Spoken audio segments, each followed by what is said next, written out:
have a cookout for several hours. It was outside. It started at like noon. It was supposed to go to like 8. So my dad was like, all right, I'm catering in some food. And then he bought $400 worth of beer. He said it was 3 shopping carts.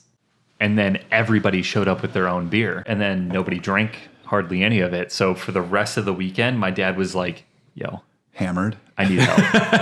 No, we were. It got to the point where like if I didn't have a beer in my hand, my dad would just hand me one. Oh, that's like, a dangerous concept. I need help finishing all this beer. Yeah. That is an extremely dangerous concept. And you're 30 Miller Lights in, you're still sober. Yeah. I mean, it's water. At one point, You're more hydrated than you've ever been. Yeah, well, yeah. At one point, I was just crying on the couch like, Dad, it's just empty calories. I'm not even getting drunk. Yeah, so today I watched a video where they had all of the NPCs and the enemy like NPC characters, and they show them without their armor and like their face models. And I saw Lionel the Lionhearted, who's wearing the big fat armor. I like him. He's got one of the most striking armors. Regular shaped dude inside. I wasn't sure what to expect. He reminds me of Sigmire from Dark Souls 1. Like he's basically just a reference to it. Whenever they have like a fat armor dude, it's always a reference to him for some reason. Oh, the exact same shape. And yeah. Before we get into everything, I did discover that with Spartacus Premium. Okay. Which you have? Which I have, that's what I'm calling it from here on out till the end of time. Honestly, it just sounds so it's good. Way cooler. Spartacus is way better. Yeah. It's way better. I have access to Demon Souls. Ooh. No shit. Which I've never played. Beat Elden Ring. Well, yeah, but I also have Bloodborne, which I haven't beaten. So now my catalog of Souls games is growing, and I have the samurai one. Sekiro. Yeah. Oh, you're gonna have fun with that. I have Souls 1, 2, and 3, and I haven't touched them yet, but I will, Dylan. I promise you, I will beat them all. I'm not angry about it. It's fine. After talking about this, you're not angry. You're disappointed in me. Yeah. Well, you know, I mean, your first was Bloodborne. Fair enough. Yes. Hey, everybody. Welcome to Elden Dogs. We are a podcast that discusses Elden Ring kind of in a casual, lore-based. There's nothing casual about this. I spent 20 hours getting ready for this episode.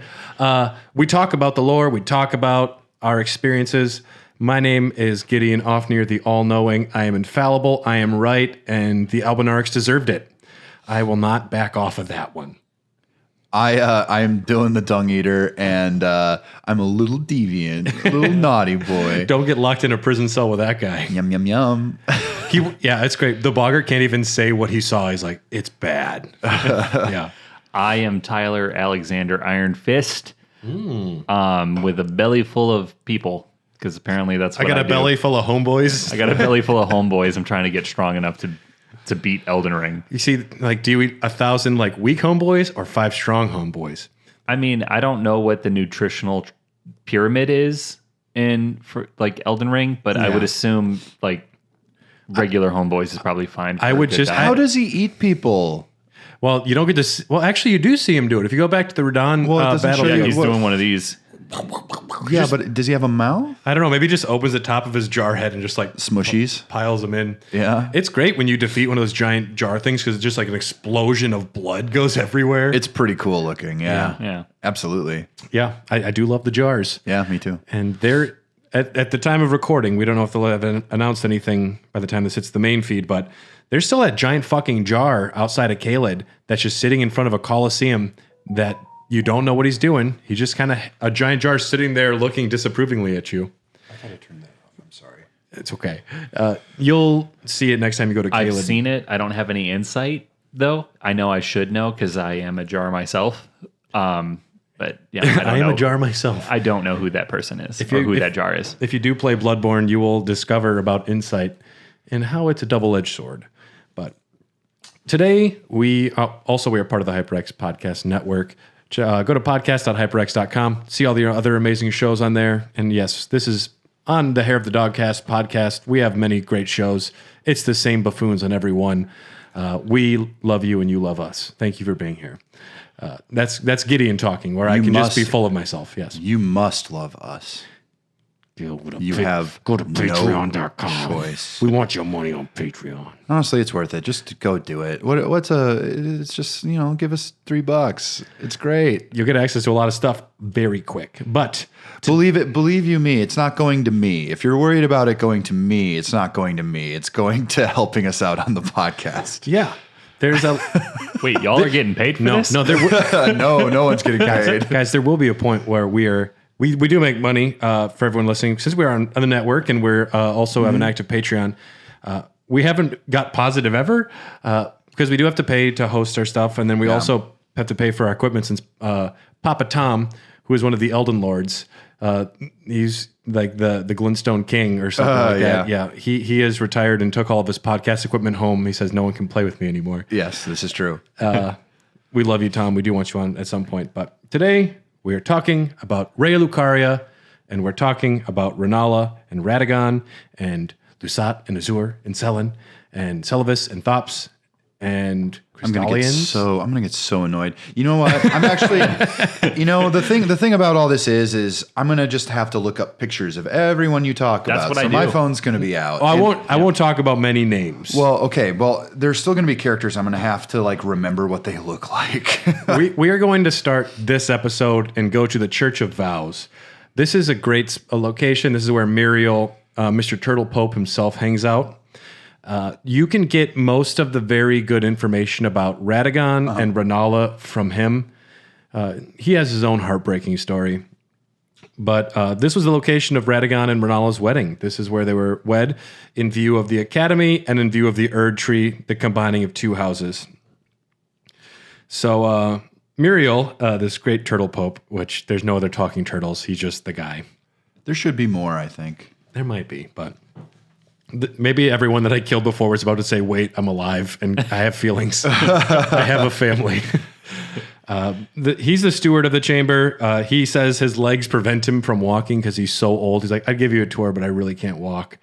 And out of everyone in the game, this dude has no ulterior motives. He's like, bring all your books to me. I'll read them with you.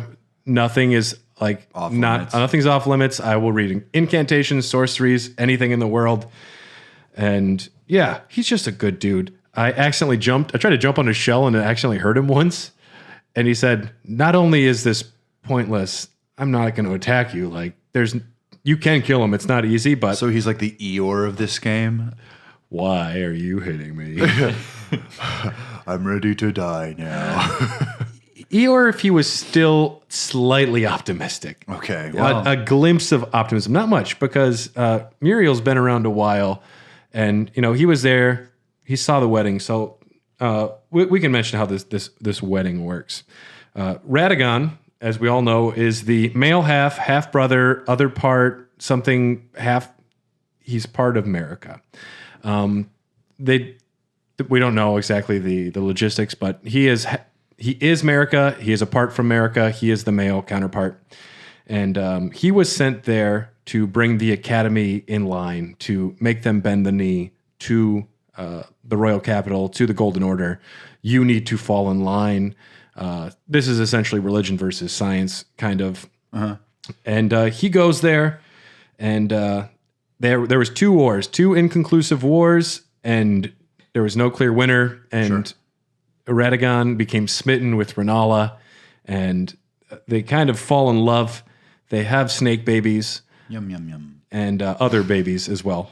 But he became smitten, and they got married in this church here.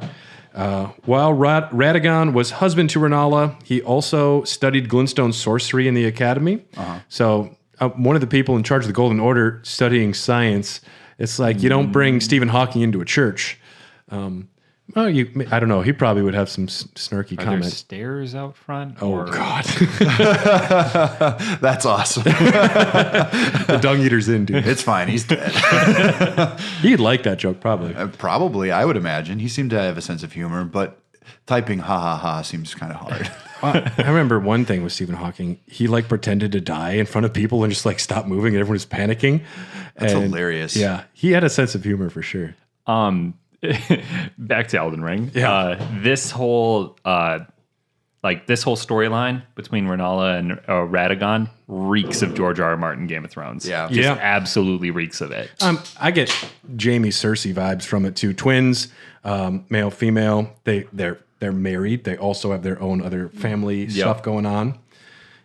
Very George R. R. Martin. It's like, just you can copy my homework. Just change it so the teacher doesn't realize that. And I had a moment too where Renala and Radagon, we'll talk more about Renala in a second here, but they had 3 kids: Radon, ultra badass; Rykard, super snake boy; and Ronnie, my wife. She's my wife. My wife. And these 3 are all demigod children. They are as much demigod children as Mogwyn, as Morgoth, and Godwyn.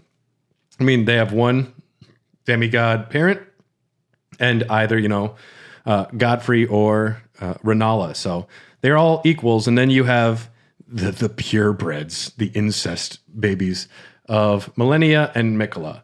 So they like these are as important as the other ones. So it's interesting. Renala is a member of the Carian family. We saw her manor in the previous episode. As a young Glintstone sorceress, she practiced lunar magic and charmed the academy. She was so badass at it, she became the master and the queen of the academy. She, at some point in her youth, ran into a full moon that bewitched her and kind of just set her on her path. The full moon is one of the outer gods. It's some sort of force that is affecting people and pushing its will onto people. It's one of her spells, too. Yep, where you can actually summon the full moon. And she led the Glintstone Knights and established the House of Caria as royalty. After they had 3 kids, Marika says, Radagon, come back home. I'm going to fuck myself with you.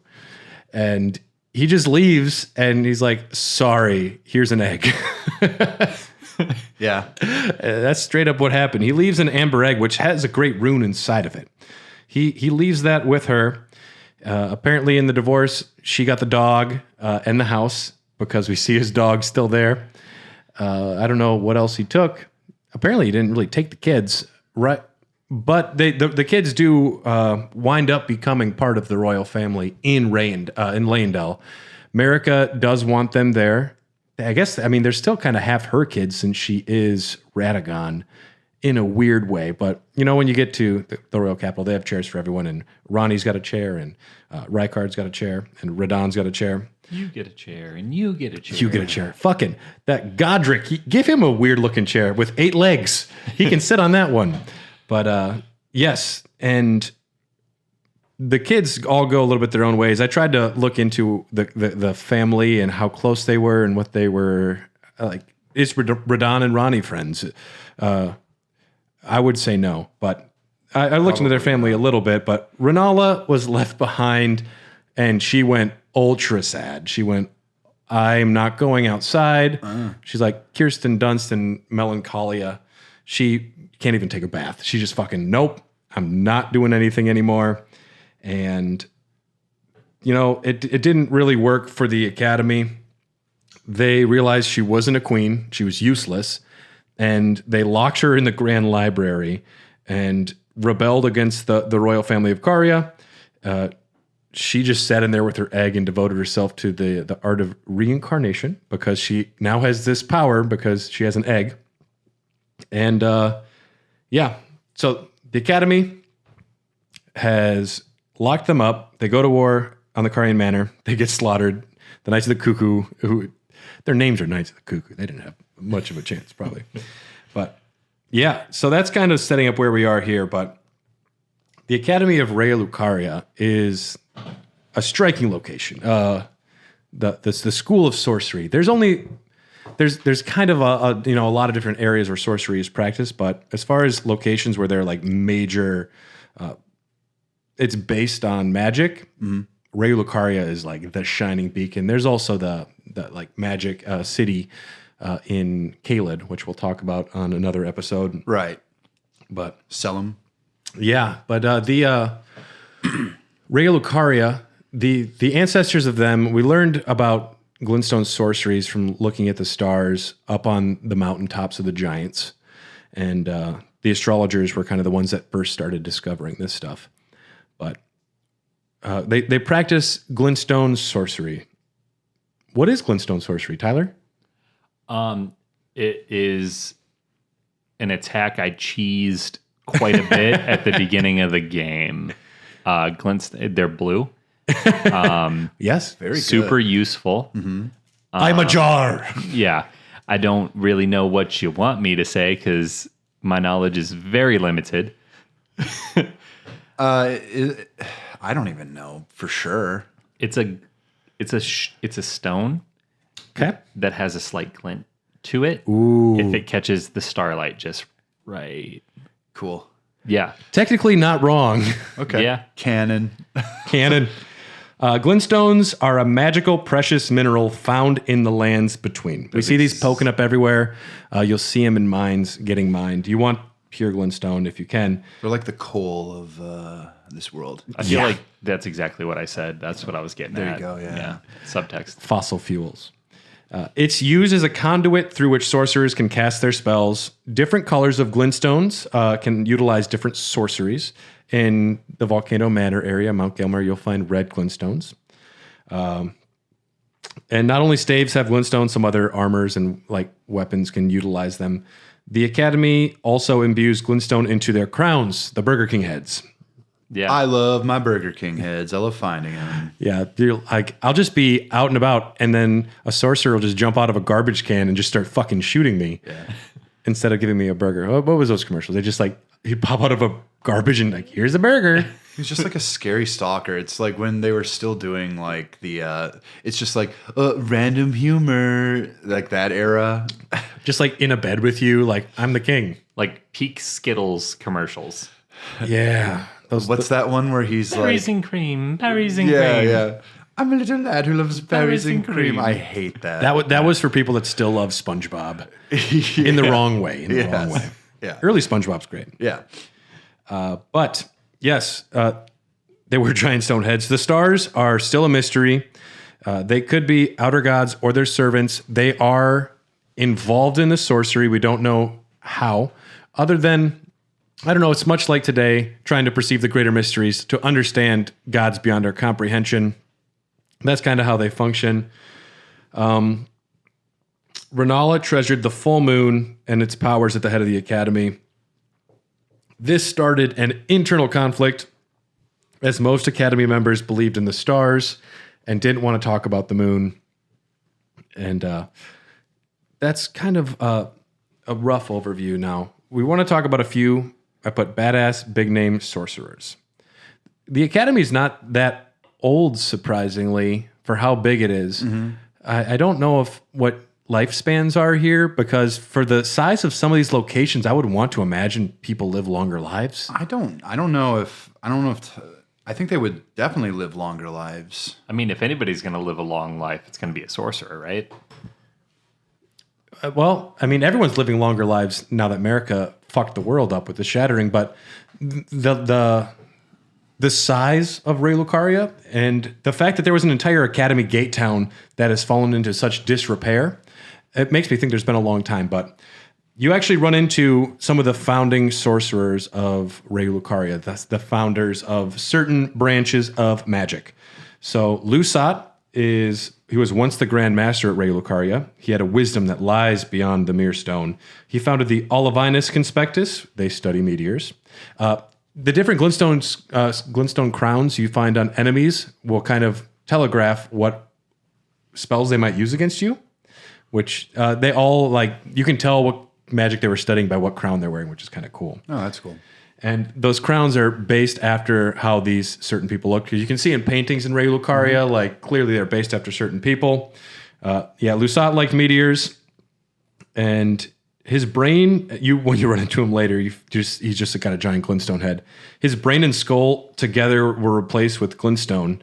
And because he glimpsed the primeval current. It's like you don't look at the one thing that explains how the universe works because it'll break your skull. Right. Yeah, he did. Azure founded the Carlos Conspectus, which is the oldest Conspectus. That's about studying comets. At some point, he glimpsed in the primeval current as well. he saw darkness there, and so he just got a brain of glintstone now as well.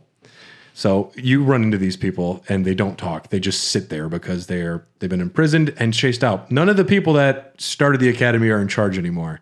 I don't know who's technically in charge, other than there's a person locked up who is Renala, but there's no like one figure.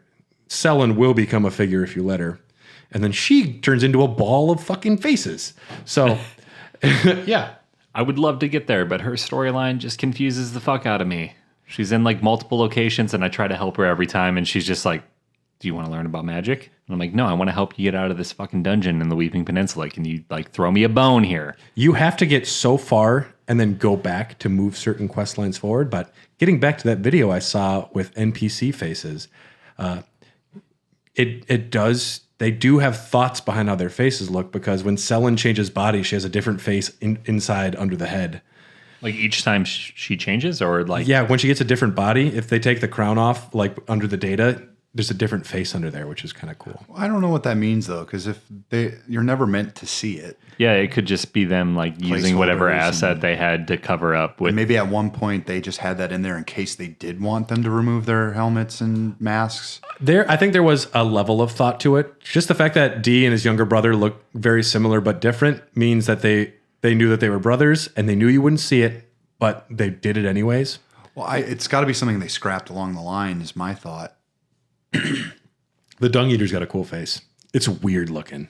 Dylan's looking this up right now. Yeah, I want to see this. Yep. So Lusat and Azur are two of the main people, as well as Selen. She was expelled from the academy for being a reviled apostate witch.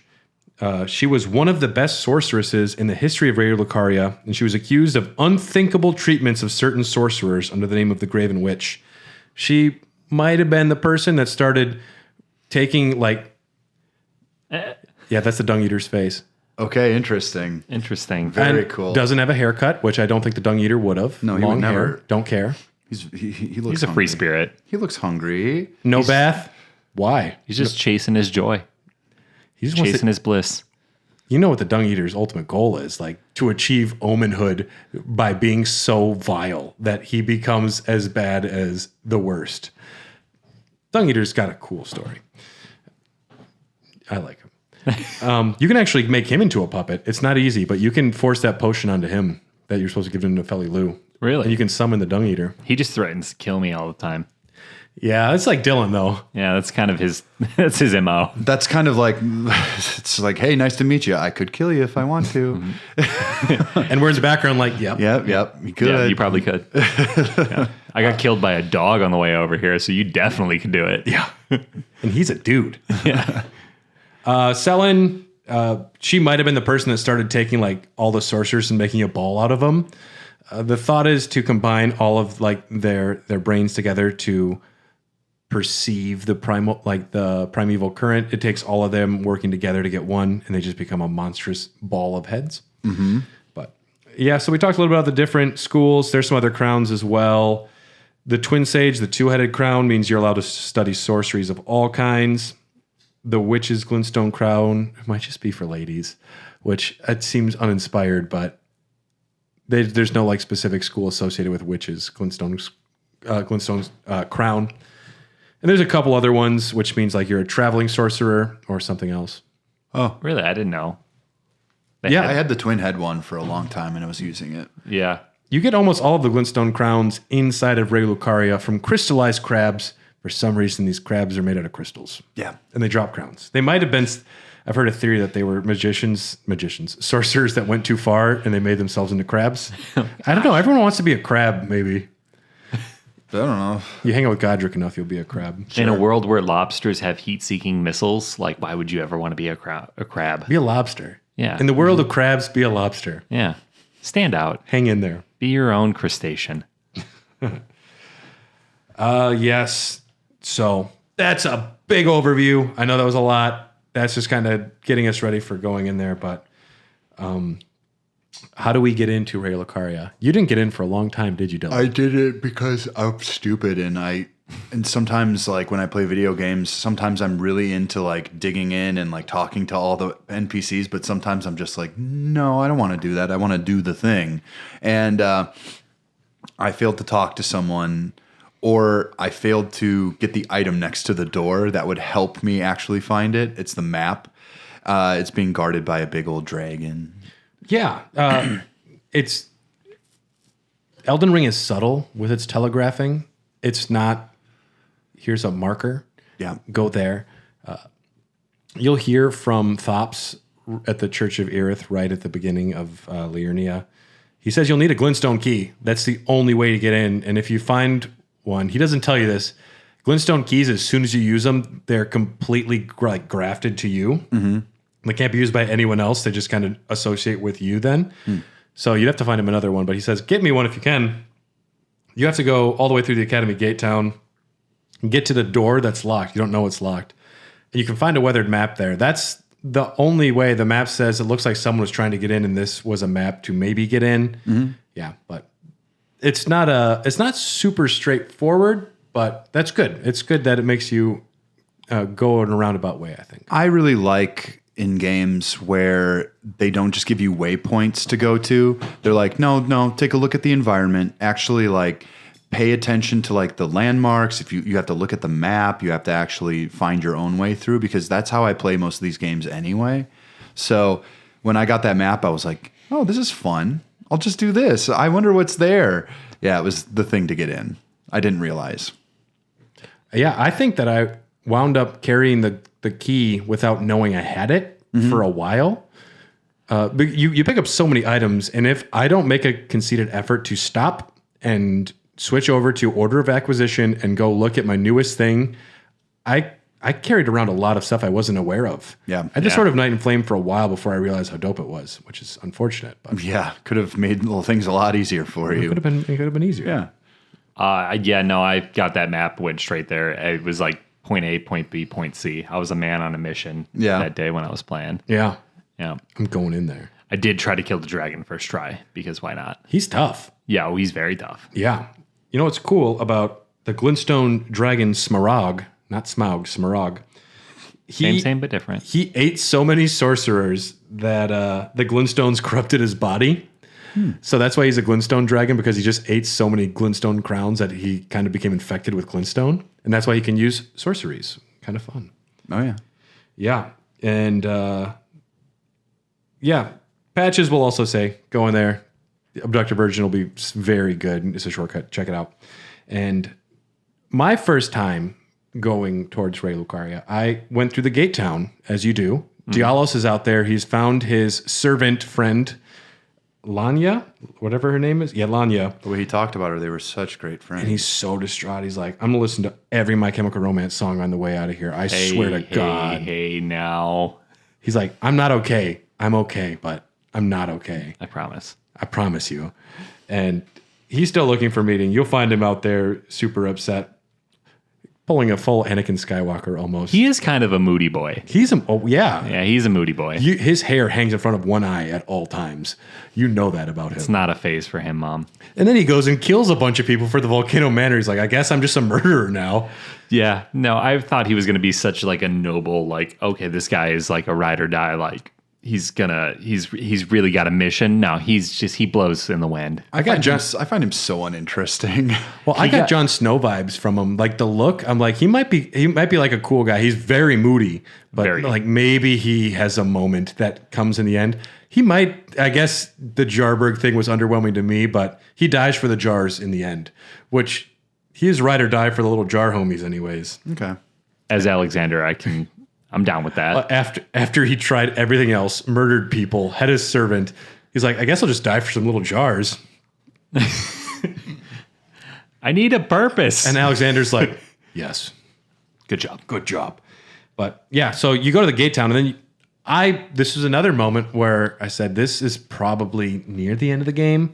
Oh, I thought for sure. And I was just running past all those traps and the big fucking chariot head. I'm like, I'm going for it. I guess I'm going to see the final boss.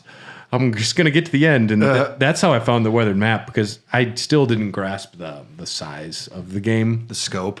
Well, one of the genius things that they do in Elden Ring is that they only show you a certain section of the map at a time. They're not like, look at this wonderful world and it's just all grayed out. It's just like, no, actually, this is the area. And I'm like, okay, well, so then I eventually get to the castle and I win. No.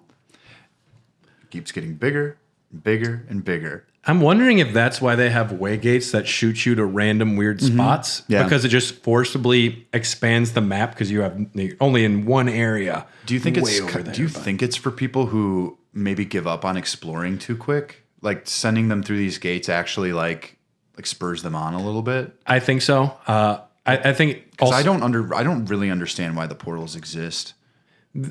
I mean, some of them I could see having a lore purpose. Some of them seem so fucking weird. Yeah. And I think part of it might be to just show people, look at this place. You can't get there yet, but it's there. So keep this in the back of your mind. And then you get excited.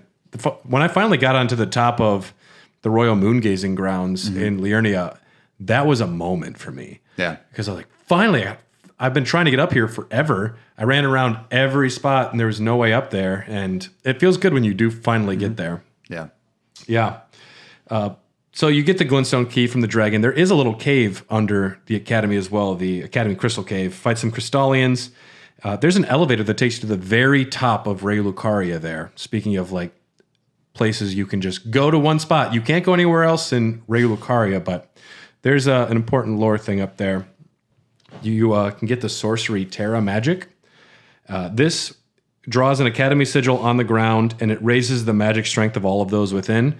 So this spell is cast at the very top of the academy, so the entire academy is like boosted magic-wise when the spell is active. So that's why that's up there. Oh, cool. Yeah. But you have the key. Let's go in the fucking building. I want to go in there.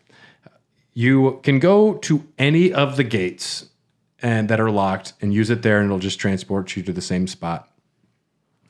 Yura will have a quest line out there. He wants to summon you in to fight a Ravenmount assassin and help him. He gives you, one of the reasons I wanted to mention this, he gives you a really cool Ash of War called Raptor of the Mists. When you use it, you duck down and become invisible, and no one, like, enemies won't see you, but if they already have seen you and are attacking, they'll attack you, they miss, and you jump up and do like a big downward attack on them. And no matter, like, even if they're mid-attack, you can just duck down and like do a big jump attack. It's kind of cool. Jeez. It's all right. It's all right.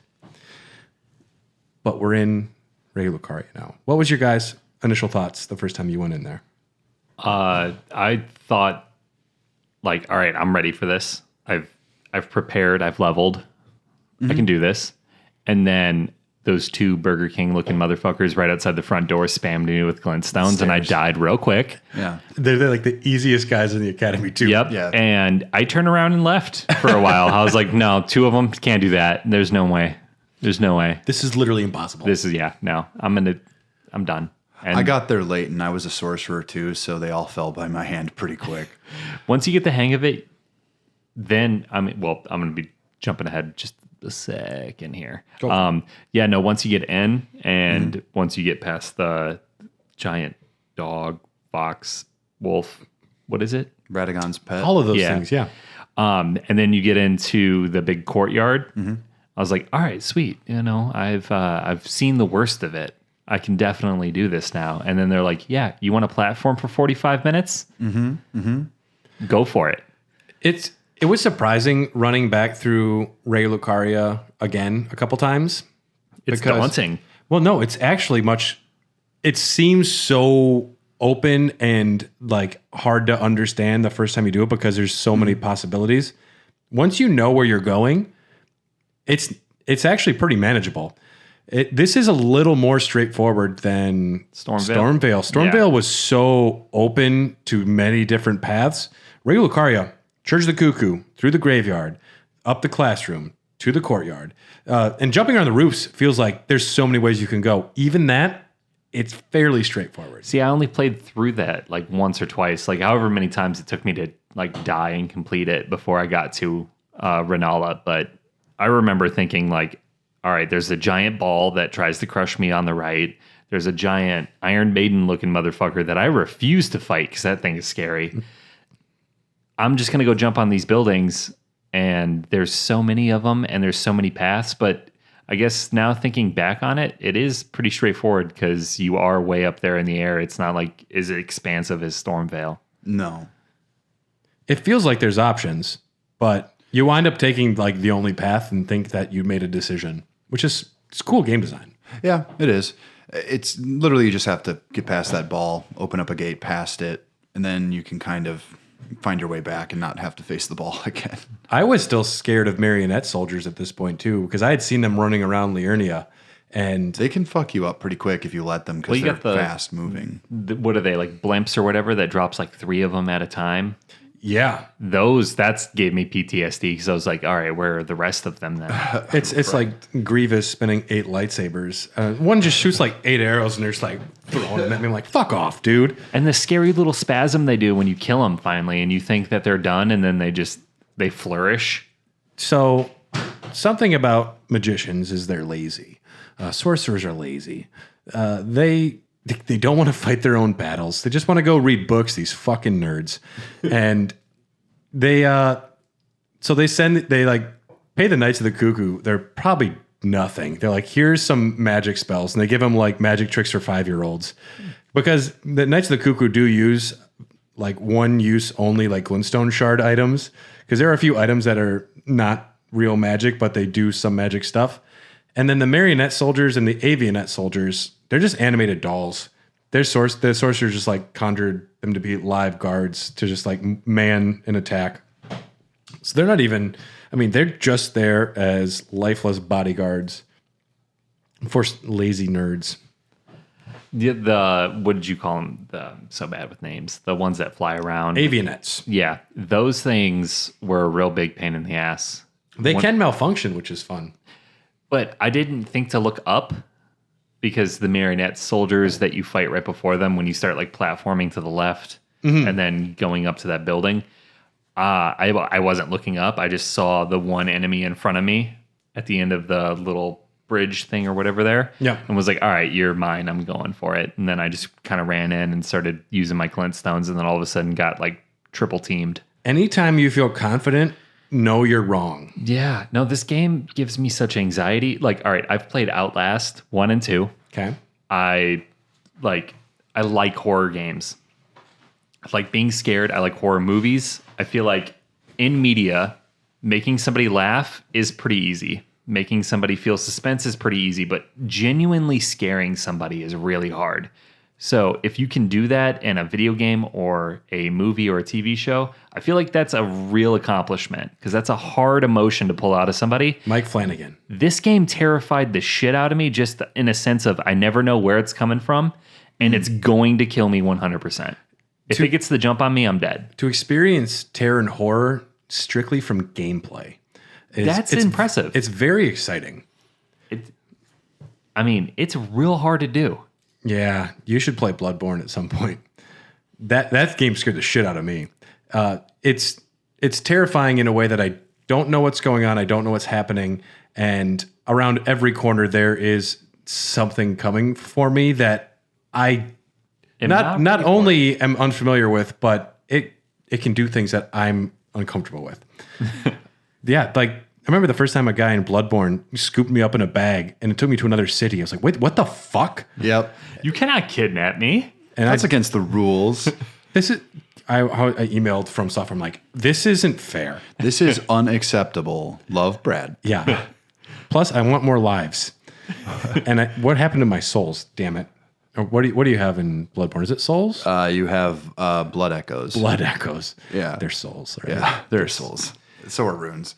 Yeah, but you walk after you get through those 2 fucking bastards at the opening. The 2 hardest enemies in the game. Yep. Yeah. Then you're in the Church of the Cuckoo. They're marionette soldiers just hanging from the rafters too, and that I don't like that. Yeah, you can get them from far away if you need to. Yeah, it's when you know they're there, it's less of a thing. Yeah. But the first time, I did a lot of just, I don't know, I'm running past you. Site of Grace, I'm safe. Yeah, it's like tag. Running for my life the entire game. Yeah, after the Church of the Cuckoo, you go through the graveyard A lot of putrid corpses, a few little extra paths here and there, but nothing of too significant. Nothing too significant there, other than fuck that. I don't want to deal with them. You do find shortly after the graveyard that giant lift, the rotating lift that goes up and down. The mill? Yeah. Yeah, that's kind of interesting. What's it actually doing? It's not really a lift. I don't think it's supposed to function as a lift. Yeah, because if you ride it too high, it just yeets you out of there. Well, that's why it flips over. That's why it's got to be a mill of some sort. Yeah. That's been my theory going for a while. It just doesn't feel it doesn't feel like it's something that you were supposed to be doing. But I guess it does take you to ledges, but it also makes me think that there are just like doors within the game that you can't like access, and maybe this is like you're sneaking in. There's every time I see a broken bridge or something, I always take a moment to think about where it actually connected to. Yeah. Because otherwise that's lazy game design, and From doesn't do that. So there must have been other ways to get up there, and that just became the de facto... Through the actual building itself. Why would they make something like this to transport actual like people around? Welcome to Raya Lucaria, everyone. We're going to all jump onto this random fucking mill now to go up. Yeah. Jump off at the top, trust me. Yeah. That can't just be the only way up. No. The game forces you through that way for probably several reasons, but it's also maybe a way to explain to the player why you can't go through this entire facility. Like there's got to be more rooms. There's got to be more like implied space, but they can only do so much, and they can't map out an entire building. So it's like, well, this is the way that you're forced to go on your adventure. And I like that at first you see the mill, you go past it. You don't necessarily think I need to go up. We do. We've played enough games, but you can go right past it. There is an alabaster lord there, and he gives you 3,235 runes, which at that point of the game, that's significant. And he uses a gravity spell on you that pulls you in. This might be your first time experiencing this. I had faced him down by the beach before that. This one drops the sorcery gravity well, and it says, pulls enemy in, a technique studied by the young Radon. His master was an alabaster lord. So I imagine this might have been one of Radon's teachers when Radon was a younger man, a child perhaps. Makes sense. That might be the person that was teaching about gravity spells. Fun fact, Radon learned gravity spells. One of the reasons was to make it so he could still ride his horse because he got too big for him. So he was casting gravity spells on himself so he didn't crush his horse. His little buddy. I like that. If you ride the lift to the top, ride it to the bottom, just go around, go all the way down. You'll find the abductor virgin there. I don't know why they're called virgins, but I guess it's because they have like because they didn't have sex. Brad, you know what it means, right? So yeah, someone looked at that the big metal machine. They're like, I ain't fucking that thing. No way in hell. Like, give me a few beers. I'm going in. Patches told you this will take you to the Erd tree to the end of the game. So I just went there and beat the game. I feel like Patches is an asshole because I just met Patches, and you feel like he is. I feel like he doesn't know yet. Oh, I don't know because I just met him, but everything that you guys have said points to him just being a total dickwad. So there's a Patches in every Souls game. So there's just an asshole that... He's the only character that's in every Souls game. He's the only character that returns every time. It's just Patches. His name is Patches, and he looks the same, at least in the Souls games. Whoa, hold on. I thought you were just saying there's a Patches equivalent. No, his name is literally Patches. And he looks the same? And the same voice actor. Yeah. So it is just one asshole. It's in Dark Souls 1, it's you a meet multiverse Patches asshole. in these catacombs, and he's just like, oh no, there's like this item right over there if you want it, and he kicks you down into a pitch black place where you Doesn't have he to kick you off Volcano Manor in this game? He kicks, and in Bloodborne, he kicks you into literally the worst area in all of Bloodborne. Yeah, he does. Yeah. So in And Dark Souls, he's a spider in that one though. but Dark Souls 1, he does this. He kicks you into an area. He kicks you into a dark area, and if you don't have a specific thing like a torch, which you kind of get rid of early on in the game or you don't want, you're fucked. Yeah. Yeah, it's just a pitch black place. It's He's in lighting Sekiro puzzles. as well. I think so, yeah. I don't remember patches from that game, but Did you beat Sekiro? I never beat it. I've heard from other people that are hardcore From Software Souls people like, oh, I didn't beat that one. I got close, but I can't beat that final boss. It was. I just can't do it. It was free on PlayStation Spartacus back when I beat Ghost of Tsushima. Tsushima, yeah. And I was like, oh, another samurai game. Sweet. And I had no idea that it was a Souls game until I played like maybe an hour or two of it. I'm like, this is really fucking hard. And Once every you get time used to it, it's not. Well, every time I died, it said you died and red. And then I died in Elden Ring, and I'm like, oh, I've seen that before. You motherfuckers. Yep. If you see someone wearing a shirt that says you died, if you haven't played a Souls game, you're very confused. Otherwise, you're like, oh, this guy fucks. This guy fucks.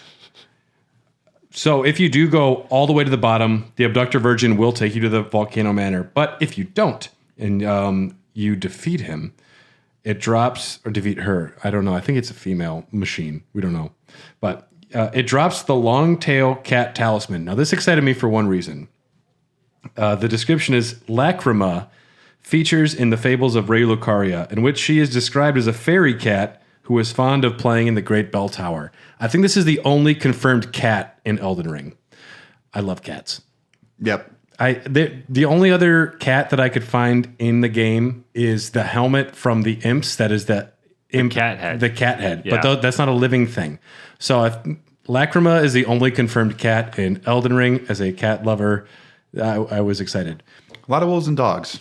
And also, this talisman is misleading as fuck. It says this will negate fall damage if you're using it, so you won't take damage from a fall. And it's true, but if it's 20 meters or more, you'll die. So it's like that 15 to 20 meter where you'll take a little damage. You don't get that, but anything that would kill you, you do die still.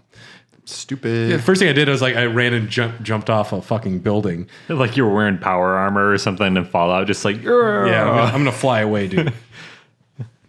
But we're going to hear from some of the other amazing shows from the HyperX Podcast Network, and then we're going to go up to the Grand Library and fight some children. We'll be right back.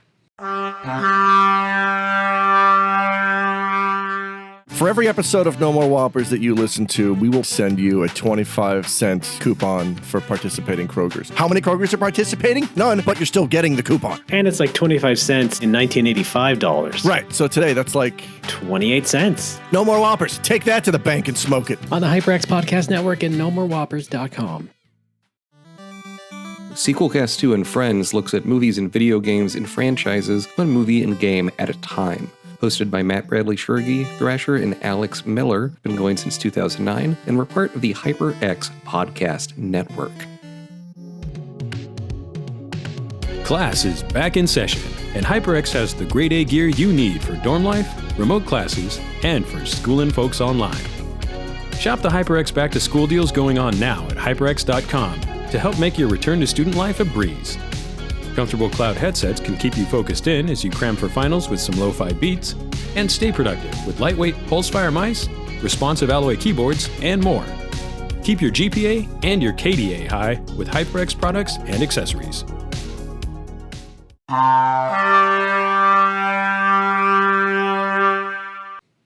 And we're back, everybody. We are back.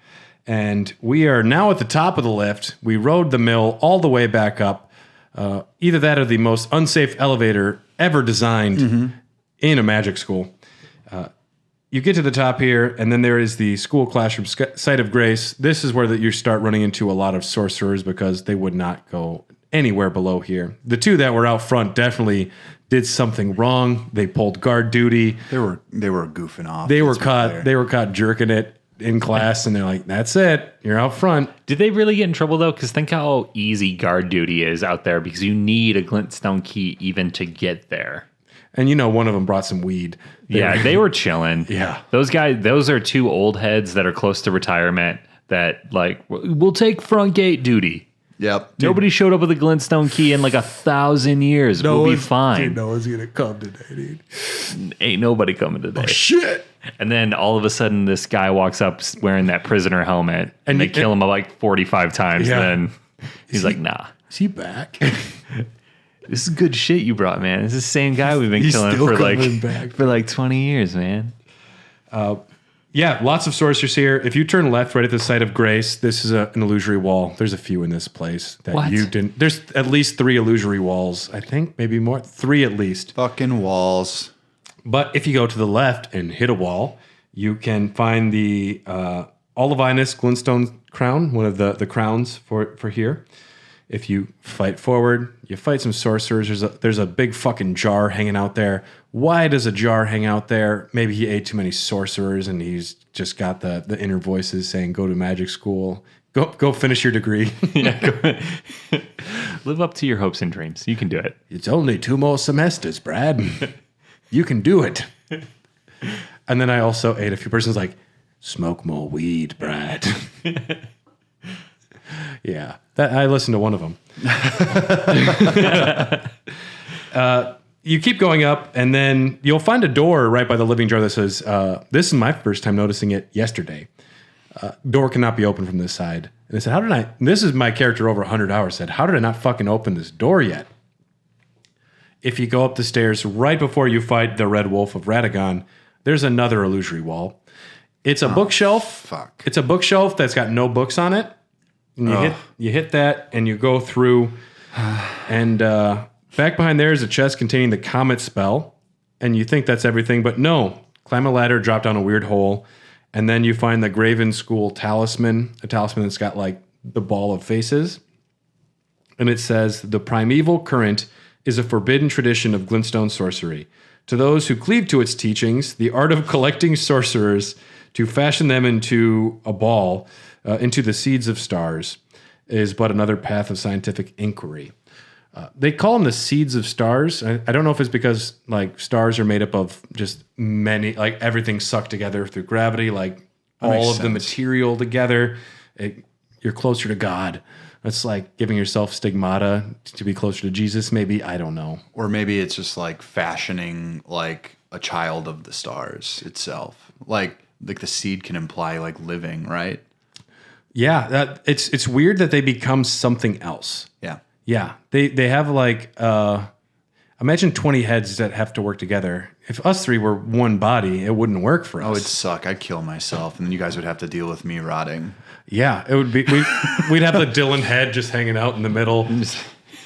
Like, okay. Nah, he's just asleep. You don't gotta be scared of him. Yeah. Weekend of Dylan's. It's just you Except make me we're talk just like we're one body. Video games. That's Dylan. He loves video games. He loves video games. He's clearly alive. We put a floral shirt on him. Then we're into the first boss here. Right after that, the Red Wolf of Radagon. I did read on Reddit earlier. I was doing some random dives, and someone said, I don't think that Radagon liked this wolf. I think it was a gift from Renala because Radagon had red hair that he hated because it reminded him of fire giants. So why would he buy himself a red-haired wolf? I think Renala bought it for him, and he's like, I don't fucking want this dog. And that's why he left it behind, maybe. I don't know. Checks out. It checks out a Yeah, little it checks bit. out. Also, it's just fun that someone taught this wolf sorceries that can use magic. That's pretty cool, though. Yeah, much to my chagrin, because that pissed me off immensely. Yeah. I was like, oh, cool, an actual physical being I can fight in this wonderful world of sorcery that I'm currently living in. It's like sit, roll over, and Comet Azure. Whoa, what was that last one? Yeah. Who taught you that? You got a lot of treats if you did that one. I didn't have any issues with the Red Wolf of Radagon my Neither first did I. time. Reminds me of an enemy from, I think, Dark Souls 3, that a wolf with a sword. No, Civ? Sif is from the first one. Okay. Yeah. He's a lot. This one's a lot like that. Sif is like one of the coolest characters in the game. It's the pet of Artorias. Ooh. You get through the Red Wolf of Radagon, then you are in the debate hall here. Lots of great pictures of all of our sorcerers. And this is where you can see what is a picture of Selen, her original face, when they take the mask off. You can tell like Selen was one of the major sorcerers here before she was kicked out, and everyone else was kicked out too. But you come out into this courtyard. There are wandering nobles, some crabs, and a giant abductor virgin and giant crabs. Scary place. I didn't like coming out into here at all. No. I was not a fan. I avoided it. Those giant crabs can really lay the beat down. Like literally, they'll smash you into the ground. If you don't take them down fast, and they have a fair amount of health, but right when you come out of the debate hall, if you go right, jump off the side, find a ladder, you get to the second floor of the debate hall, and get above where Fuck off. There's a lot. I thought I had found everything, and yesterday I found 3 new areas, but the Radagon icon is up here. It's a legendary talisman. There's not many legendary ones. This is an important one, but it shortens the casting time of all sorceries and incantations. Where's this one? Above the fight of the Red Wolf Oh my god, I need that bad. of Radagon. I didn't go up there. I need that bad. Yeah, it's one of those things. It's kind of off to the side. You have to be looking for it. But it says, as the husband of Renala, the red-haired Radagon studied sorcery, and as the husband of Queen America, he studied incantations. And thus did the hero aspire to be complete. If he was Mormon, he could have married both of them. And I mean, Dude, that's the dream. That's the issue, dude. Poor guy. Yeah. In the courtyard, if you go near the back, past all of the crabs and the big fucking virgin, you can find the Carlos. I prefer Carlos. The Carlos glintstone crown. Carlos. And then, yeah, I mean, there's an office before the rooftops where you get the glintstone wet blade. This allows you to do magic affinities to your items. Otherwise, I never got it. you're going to the fucking rooftops. I don't want to fight a crab. I don't want to do an Indiana Jones past the giant ball. I'm just going to go jump on roofs for an hour. I did the Indiana Jones. It's easy. But well, you don't. I didn't at first. I'm like, I'd rather go. Sure. Oh, I did the Indiana Jones a whole bunch. You know what feels good is this just feels like a random little rooftop you might be jumping onto at first. You don't realize you're going. possible. You don't realize you're going down like an hour-long side path. I Yeah. like how they do that. See, that's Man. what I was saying when it's daunting, because I had to run the gauntlet to Renala about 1,000 times, where I had to go run past the giant ball, and then it's like if we're like a 3-minute ordeal every single time Well, you if die. you open up that side gate, you can. I didn't even think about it because you have a scary Iron Maiden virgin over there, and I know there's giant crabs. And you didn't know you could just defeat the sorcerers summoning the giant ball, did you? Oh, no, I got up there after a couple tries, but the ball always bounces off the right wall first. No. You can defeat the sorcerer that summons them so the balls quit coming. Oh, I didn't know that carries over. I also I didn't. think it does, yeah. I also did not. I don't think I killed them because there's 3 people up there. Well, it's 'cause and I there's a- snuck behind them. It's because there's a mad pumpkin head that I was like, well, Yep, I was like, guess no. that's not happening. I have to save all my elixir for Renala, who is where I'm going. We have to mention some rooftop stuff. There's a couple of tough jumps that seem impossible. One of them, the only way to get to this area is through a jump that seems questionable at best, and I thought that I was maybe doing something I shouldn't have when I got it. It'll take you up to the full moon crossbow, which is kind of like a wedding gift for Renala. Oh, it's a one-of-a-kind enchanted crossbow made to celebrate the matrimonial union and reconciliation. They asked for money, but they got a crossbow. What the fuck am I going to do with that? I don't want another toaster. Give me some money. Sorry. The 2 rings dance when reloading the weapon. I haven't used it. I'm not a crossbow person, but it looks like one of the most like unique, cool-looking crossbows. Crossbows can do some pretty interesting shit in this game. Well, they're more long range than even a longbow. And you can preload them, Yep. which is cool. Yeah, there are some where it's really helped me out. You can find the Lazuli glintstone crown, taking another different path that's hard to get to if you want another crown. But essentially, also, I guess, right by that glintstone crown is an imbued sword key, one of 3 for the 4 belfries. You'll want to find that if you want to go to all of those spots. But you wind up on top of the Church of the Cuckoo in front of the 2 weed-smoking Burger King boys. That's a cool sentence. That's Elden. Weed smoking Burger King boys. Yep, that's Elden Dogs. But you'll wind up on top of the Church of the Cuckoo. If you navigate across the beams, drop onto a chandelier, you'll find an Academy glintstone key. Since they instantly bind to the user, this one is for Thops. He definitely won't die if you help him out. God damn it. Yeah. Do you gave it to him? I gave it to him. Go to the school classroom site of grace. You'll find him. Okay. But Also, if you jump down to the second floor, there's a few enemies there, but there's a long hallway. And you're going to want to go down that hallway and be careful because... Yeah. I know where you're at. Yes. What happened there? Fuck that guy. Fuck that guy and his fucking arrows. He'll kill you fast. He kills you so fast. And you have to do the entire rooftop thing again to get there. Yeah. You know how many times I did that? Actually, you don't. If you drop the ladder down, you can just go up there. Nope. Didn't drop the ladder down. Yeah. Did the rooftop thing every single time. That is a high page. He guards the exit to the corridor. It's a stronger variation of the page. He's committed to keeping nobles safe. He is only here in the royal capital is the high pages, but he's guarding a room that's got Azur's glintstone staff. Yep. One of the fucking Godric Gryffindors, Salazar Slytherins, one of the high ups of Raya Lucaria. This is his staff, one of the most powerful staffs in the game. So if you can get past the high page, that's a good thing. And then there's also a crystallized crab that will give you one more glintstone crown outside of there if you want it. Drop the ladder down, and then it's time to do... I need to re-explore that place. Yeah, and there I didn't mention before, there's an illusory wall in the Church of the Cuckoo right to the entrance of the weed-smoking Burger King boys. Come on. Right to the right? Yeah, that'll give you a rune arc back there. I had to look that up today because I didn't know how to get over there. Okay. And what are you going to just hit every fucking wall? Yeah, But I don't know. That's how I do it. that's how some people do it. That's how I do it. Well- I imagine my sword is so fucked up and blunt from all the walls I'm just smacking. You got to bring a beater with you. It's just like, yeah. Just like a wooden stick that you find along the way just to like test out the walls. There's somewhere in Volcano Manor where they accidentally gave the wall like an HP value, and you actually had to hit the wall like 100 times, but then it did break, and someone found this, and it kind of broke everyone's minds because they're like, do we have to hit every wall in the game 100 times to figure out if something's behind it now? Jeez Louise. But it was a mistake. Like it wasn't, I think it was supposed to be taken out, but they just increased like the hit points to like, no one will hit it that many times. Wrong. People will. They'll do anything. So you go to the grand library outskirts again. The metal balls are rolling down. You do a little bit of this, a little bit of that, a little bit of MXC again to get past that ball.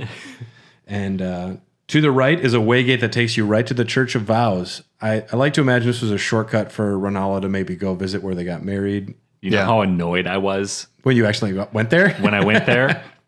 Super psyched, that, yeah. super ready to fight her. And I was like, oh, hold on, what does this go? Maybe this is a perk. Maybe this is going to put me somewhere where I can get some extra loot. If it's that much out in the open and it's right on a main path, it's never beneficial. Then I had to go back and do everything again. Yep. I was so angry. That's how it works. But that's dude, this is Elden Ring. You're lucky. Until you have to climb through an entire dungeon to get your ass kicked in 5 seconds in Bloodborne. Yeah. And plus, there's a pretty easy path. This Renala's got one of the longer paths to the boss fights that some have in the game. Yeah. This is still 1,000,000 times faster. It was just such a speed bump in the game. There's just a turtle pope like, welcome back, Tyler. It's good to see you. Like, and you're like, God damn it. I'm sorry I cursed in front of you, turtle pope. You seem cool. But I'm not here for you. And he's like, I don't fucking care, man. Can you take me back? No, I can't do that. Oh, I don't do that. You want to read a book? And you're like, yeah, maybe I do. Maybe I don't want to go back. But straight ahead of where that waygate is a bad boy. His name is Moongrum. He's a Karian knight. There's not many of these guys. Like, there's only 20, but he's guarding this entrance. You only have to kill him once, and then he's gone. He's a wuss. I took him down quick. Yeah, he wasn't that bad. 2 tries. If you go to the left, a little garden and a hallway to a shortcut to where you don't have to go up past the metal ball anymore. So you can just run up there. You can also go left. Like if you fight him, you go left and then left immediately. That's where you climb up, right? Correct. Yeah. And that's where the dickhead sorcerers are up there just sending balls down. Even when no one's trying to go up, they just keep sending balls down. I think they're just super psyched at the fact that they can do it. Yeah. Yeah, like they've sent It's like kids with fireworks. Yeah. Like, hey Jerry, you want to send another one? Fuck yeah, I do. Dude, Let her roll. so many Roman candles, dude. We can do this all day, dude. Shoot another one. Do it. Meanwhile, there's like a pumpkin head which I don't know what he's just hanging out for fun up there. I think he just gets amusement at watching the ball roll. So he's up there just like, yeah, do it. Hey, you guys. To bring it back to Goonies again. Yeah. If they don't send the balls down, he'll just turn and kill them. Yeah. And he's like, keep sending balls, Jerry. I want another one. Yeah. And then you can jump down. You can find a glintstone scarab helmet, which is essentially like a fancy little glintstone you can wear on your head. I don't think there's much advantages to it, but if you want to look fancy, you sure can. Mm-hmm. And then you ride the lift up. Fashion souls. And it's time for Big Boss time, Renala. Mm-hmm. I love the cutscene. I do too. Yeah. It stands out as maybe one of the better ones because in these types of games, the characters rarely like monologue to you for that long or like do something like this. This one felt special in a weird way. I don't know how to. Well, the first couple times I fought her, I didn't skip it. Like, even though I had seen it, I watched it a couple times. It was interesting. Because she killed me a whole bunch. Oh, yeah. So I ended up watching that cutscene like 4 or 5 times, and then eventually got to the point where I was like, ain't nobody got time for this. Yeah. Also a boss very rare in these games that have 2 phases. But like super phases too, not just like they gain their HP back and evolve, like an actual phase. Yeah. And phases that don't just involve attack the thing. Mm-hmm. Yep.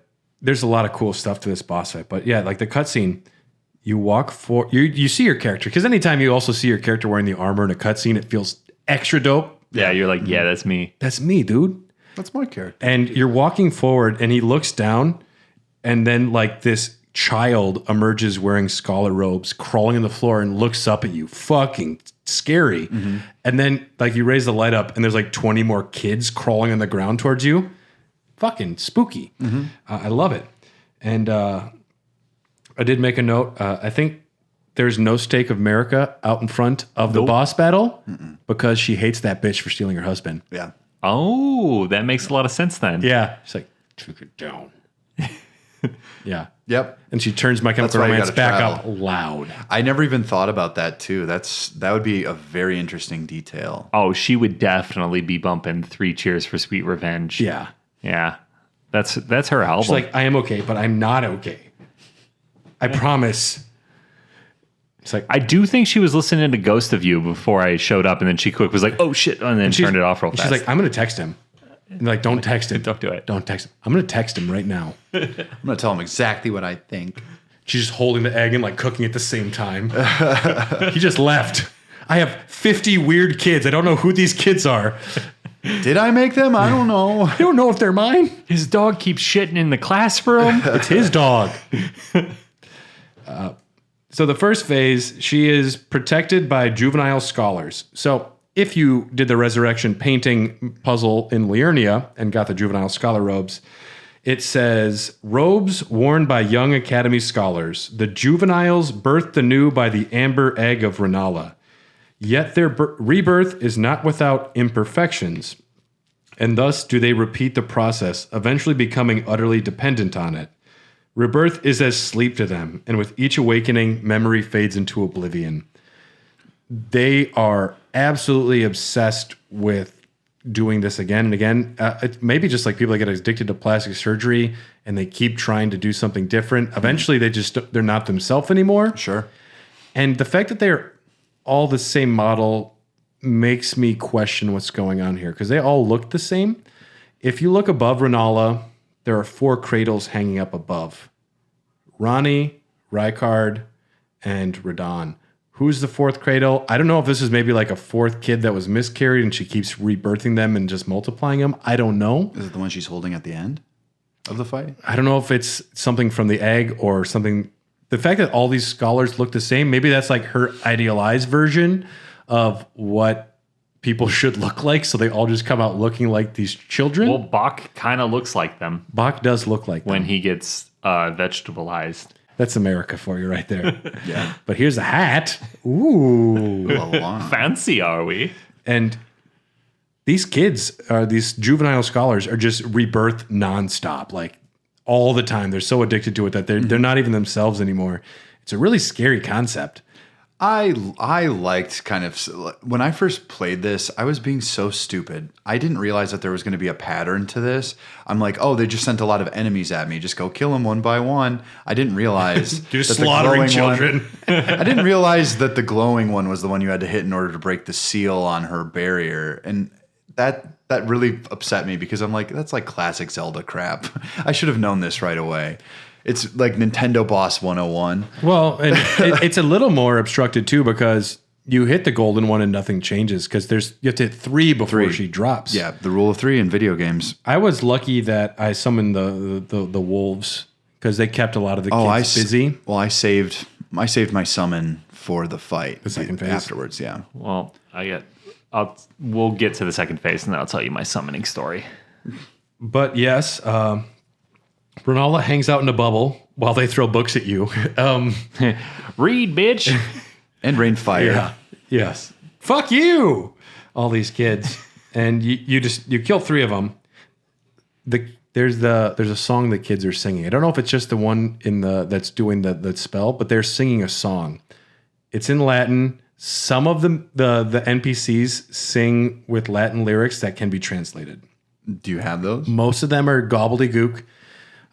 Also, like the Bat Mom, the Bat Lady Mom. Oh yeah, the siren. That's there are words to those lyrics. But on March 13th, YouTuber Antonius Tertius was able to contact. Of course, he did. Was able to contact the vocalist who performed the song for the game and obtained the official lyrics in Latin and translated them. They say, "Oh, that land, formerly blessed, now withered. We've been destined for motherhood. We've been destined for motherhood, but now have become disfigured. We wailed and wept, but no one comforts us. Golden One, at whom were you so angry?" I think it's cool that they're singing songs that no one really knows what the fuck they're talking about. I thought it was just made up. I thought it was just a video game. I thought this was just a game. That's dope. It's cool. It's detailed. That's nice added on there. But then there's also a ton of lyrics from some bosses and characters that don't mean anything. No. Which I like that too. Yeah. The fact that they use Latin, a specific language not native to this, I mean, like it would seem that English, everyone kind of speaks English in this. And I mean, if anything, the children are angry at the Golden Order, the Golden One. America, why are you so angry? I don't know. They're drinking the Kool-Aid their mom told them to. Maybe they're just upset. Well, at a certain point, you just become like When our dad Jeffrey was here. Dahmer style, like slave just hanging around because you poured acid in their brain, and now they're just dumb. And then you got Alpa the Tarnish brings them back like, hey, we found these kids out there. You want them back? Exactly. Yeah. But you defeat enough children, and you defeat Renala. She drops to the ground. The second phase begins. So the second phase, you're not fighting Renala, which is cool. So you get dialogue from Ronnie. Ronnie, I didn't know was in this fight the first time I did it because I didn't know who Ronnie was at this point. But Ronnie shows up and says, "Upon my name is Ronnie the Witch. My mother's rich slumber will not be disturbed." She says something like, "Take this as a message. Leave her alone.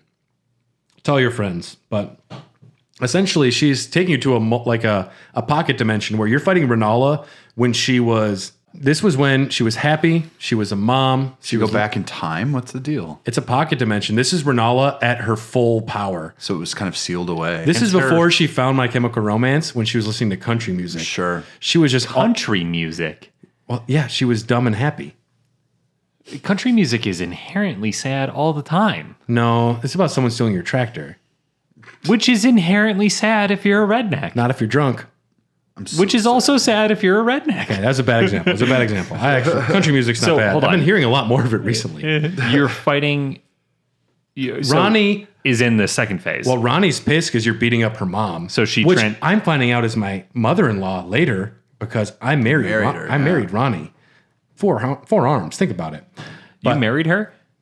She gives you a ring. I'm just carrying around a doll. Well, that's filthy, and you should feel ashamed. Not that kind of doll. I got the doll. You're going to Red Lobster with her?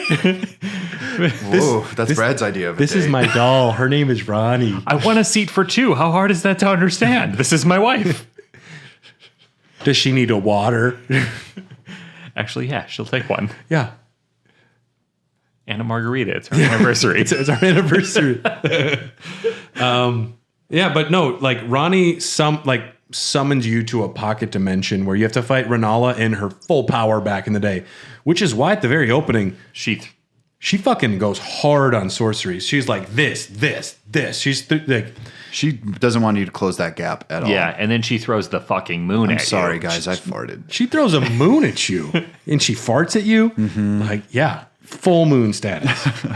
But Full moon status. if you take her down to 70% health gone, she starts summoning spirits. Which is why you gotta really just beat the shit out of her quick. Don't get distracted. Keep fighting her. I've actually achieved where she doesn't summon anything because I got to her, and you can annihilate her pretty quick. That's how I beat her because I felt like I was way over leveled for her. That dragon that she summons can one hit kill you. She starts summoning, at least for me, most of the time, Bloodhound. it's been wolves. Like, I always get wolves first.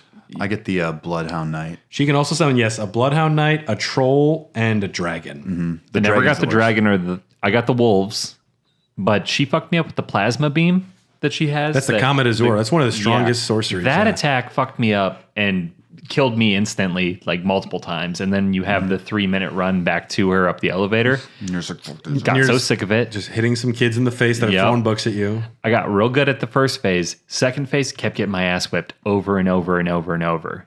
And I progressed pretty quickly to her. Yeah. I thought I was pretty leveled up, thought I knew what I was doing, realized that I was not using summons at all. Oh yeah, The last time I used the summons was, I think, Godric, and then I totally forgot about it. that's crazy. Then I used my summons, and I beat her so fast. If you keep her distracted, she can't summon her spells. Yeah. So, And then with my with my spell casting, I just stood back and just glintstone, glintstone, glintstone, glintstone. The summons she does are, and I'm not sure if it's directly influenced by Ronnie, but wolves are in reference to Blythe. It was originally going to be where she summons Blythe in, and she was going to refer to him as "Come here, my child." And I don't think it was because she gave birth to Blythe, but I think it's just like a term of affection. But she would also summon the troll, which is a reference to the war counselor Iji. The dragon is a reference to the glintstone dragon Adula, which guards Ronnie's tower. That was a glintstone dragon that was defeated by Ronnie and swore allegiance to her. So just that the things that she's summoning aren't just like random things. Also, the Bloodhound Knight is Darawil, which is who you fight with Blythe in Limgrave in the Everjail. When he gets trapped. So I don't know what Darawil did. Yeah, like in the Everjail, you take Blythe there. I don't know what Darawil did to piss them off, but at this point of the time, they were still on good terms. After you defeat Renala in this beautiful setting, that's a beautiful boss arena. That giant moon. It's very much like fighting Rom, the vacuous spider. it's the same kind of It style. reminded me of what's that fucking Tekken game where you fight the girl at the end? I don't know. Street I Fighter? wouldn't know. No, it was Tekken. I know. I don't think I've ever played a Tekken game. I only did a lot of Tekken bowling and Tekken tag tournament. Loved it. Loved the bowling game. Big Nicky D will know. Next Elden Dogs, I'll let you know. Okay. I'll ask Okay. him. It'll be like 2 months. We're on an Elden Dogs break after today. Yeah. We have Indie Games Month. Unless you're listening to this on the regular feed, then Indie Games Month was amazing, wasn't it? Yeah, we did a great job. Yeah, we did a great job. At the end, when you defeat Renala, she says, "Oh, little Ronnie, my dear daughter, weave thy night into being." She knows Ronnie's up to something, and I'm just very happy that Renala is my mother-in-law. And you don't kill her. You don't actually kill her. Nope. You get the Rune of the Unborn after the Battle of the Great Rune. And you get the Remembrance of the Full Moon Queen, which allows you to get the Full Moon Sorcery or the Regal Scepter of the Carians.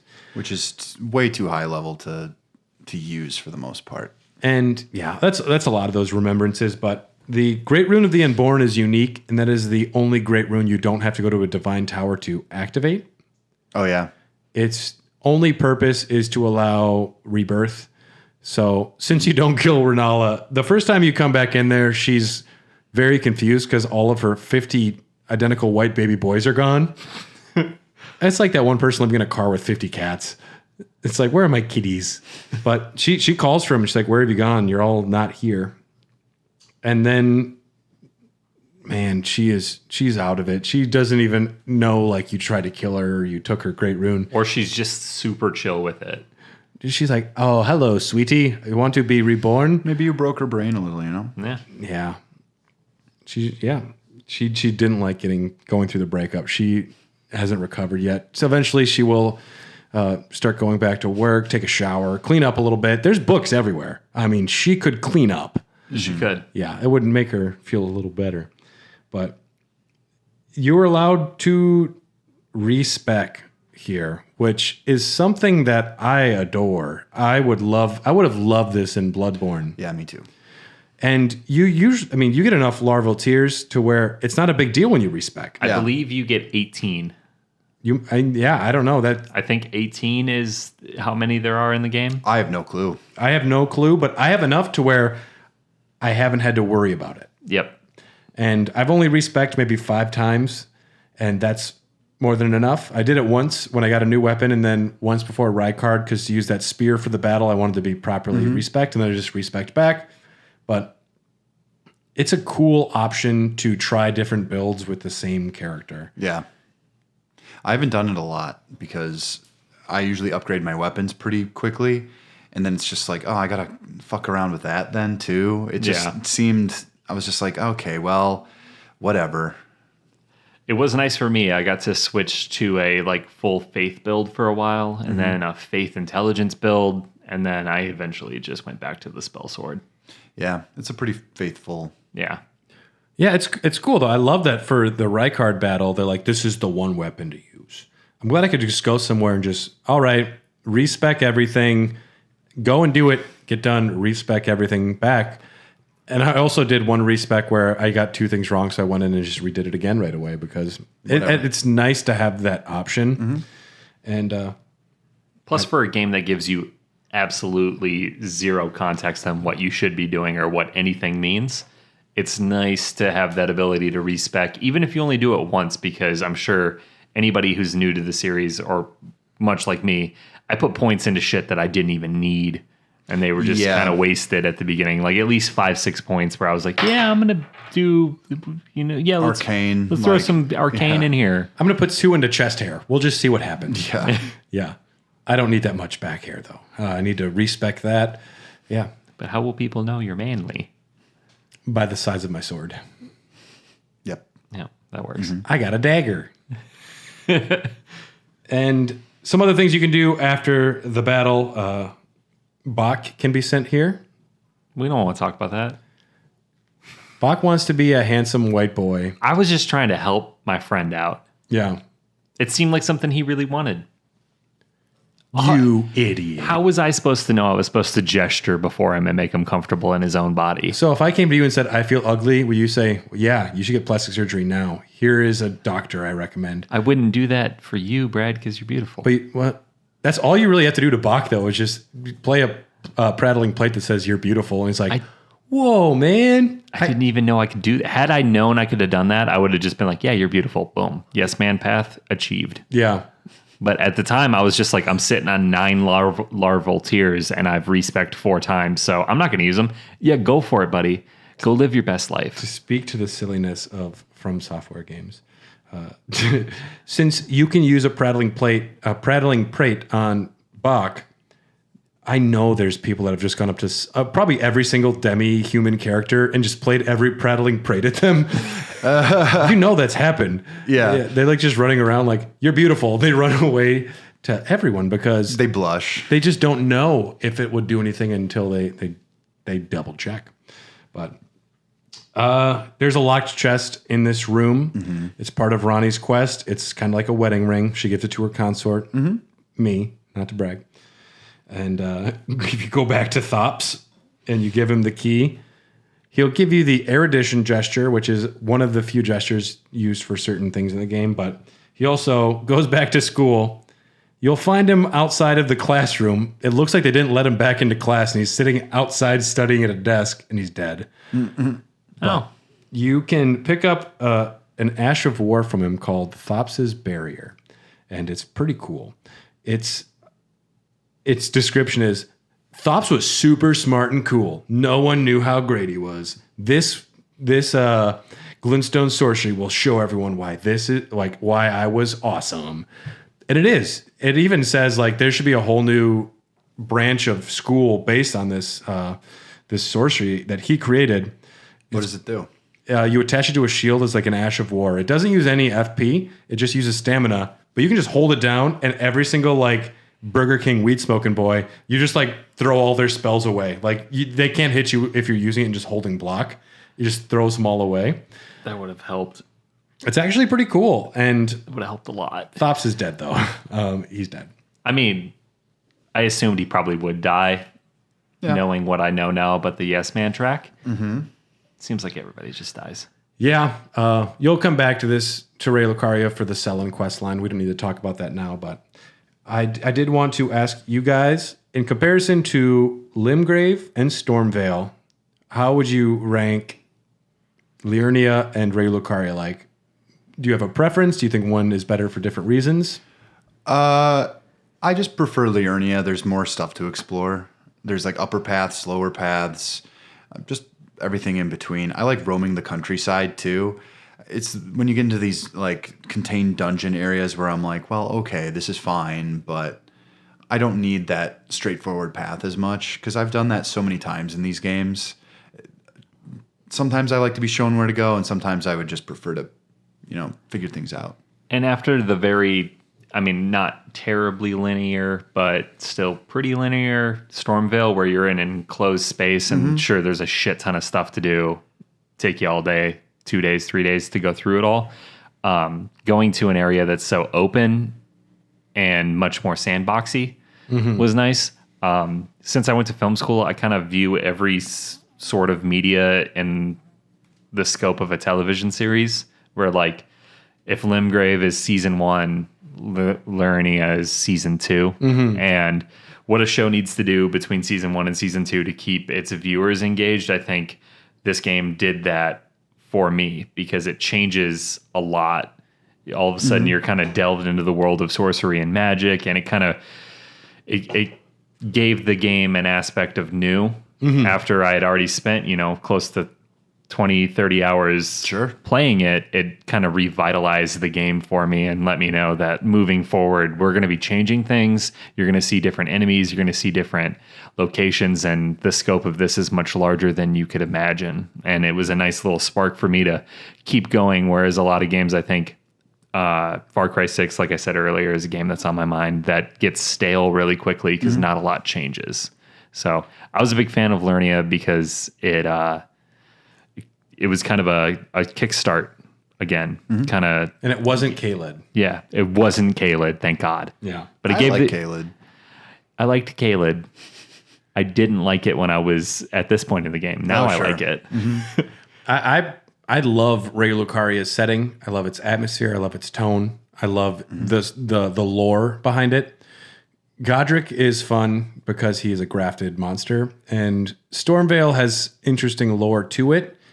But yeah, I'm kind of on the same boat. I mean, Raya Lucaria compared to Stormveil, I much prefer Raya Lucaria. It's off-putting and scary, and it's fun and weird. And the Renala boss fight is very cinematic, which I do appreciate. And it's one of those things where the more you know what's going on, the more you appreciate it.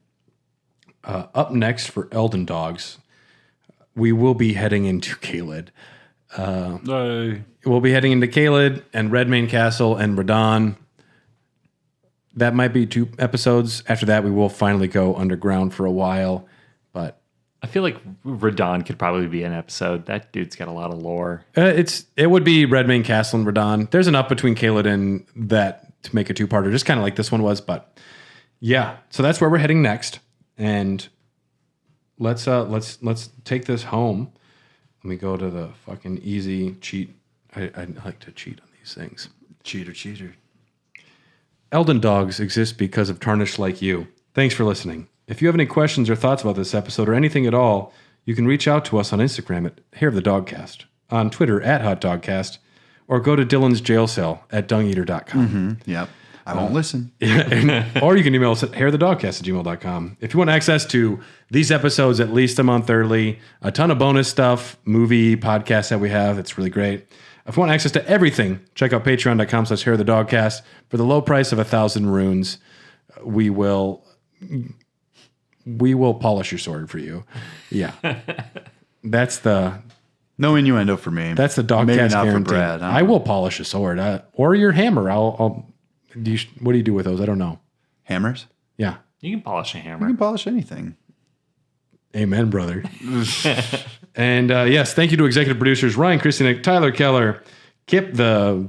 What do we got, Dylan? You do one. Kip the. Oh boy. The Carlos Conspectus Master. There we go. I can't think of anything. I'm burnt out. Brian Ward and Katie Bone, thank you for your support. If you want to check out more amazing shows from the HyperX Podcast Network, check out podcast.hyperx.com. And don't make any sorcerer balls. Be careful out there of giant lobsters. They might be grafted scions or just giant lobsters. Mm-hmm. Yeah, with their heat-seeking missiles. Yeah. You know, that's why I never go to Red Lobster. Their buttery biscuits or whatever are delectable, but Take this back. I just can't take the risk. Are they though? I mean, When's the last time you were at a Red Lobster? it's been a long time because of the missiles and everything. Okay. Yeah, I wouldn't go there. Yeah. Go to the Blackguard's Big Boggart's Oil Prawn Shack. They're There just you go. prawns. He'll tell you all about living with the dung eater. All right. Thanks, everyone. We'll see you next time. Bye-bye. Later.